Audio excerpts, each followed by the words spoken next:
My name's Heather Lozano. I am a mom of 3 beautiful children. They range from 19, 14, and Malakai, who's 3. He is absolutely loving. He is a great character. Hours after he was born, the pediatrician at the hospital suspected trisomy 21. After genetic tests, it came back, yes, he has Down syndrome. He was diagnosed with autism, and that has kind of changed our world a little bit. Heather was a school teacher for 17 years and was no stranger to kids with special needs. But she had never been on the other side of the table. It was a whole new world for me, and I didn't understand a lot. So for me, it's like, well, what do we do? Enter AzEIP, the Arizona Early Intervention Program. We coordinate services for kids during that very important years of 0 to 3. Usually when they're 0 to 3, they can just be at risk for a developmental disability, cerebral palsy, epilepsy, or autism.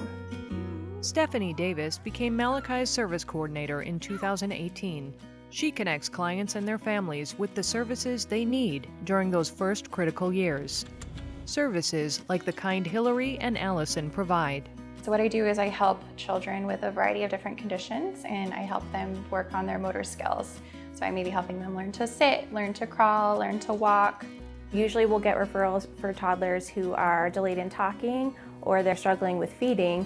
So we will work within their day-to-day routines to make it really easy and feasible for parents to work on strategies.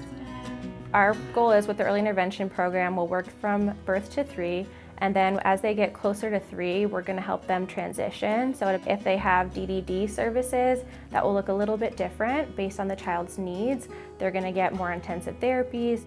Service coordinators like Stephanie are also responsible for helping families of eligible children navigate the transition from the team-based approach of AzEIP to DDD services. For AzEIP, the criteria is not as strenuous, but with DDD, they have to have the substantial limitations on top of that risk. They'll do an assessment, and it's based on cognition, social, emotional, adaptive, gross motor, fine motor. Until he turned 3, we just had physical therapy and speech therapy. Now that he's 3, we have therapy 6 days a week. We see physical therapy, occupational therapy, feeding therapy, speech therapy, and his favorite is music therapy. He loves music. With a lot of our therapy sessions, we're kind of driven around music, so we would use that as our motivator to teach him to walk. When he did something well, we would sing a song. Malakai made great progress with the program. I always got great feedback from the family that they were feeling like it was working and he was progressing well.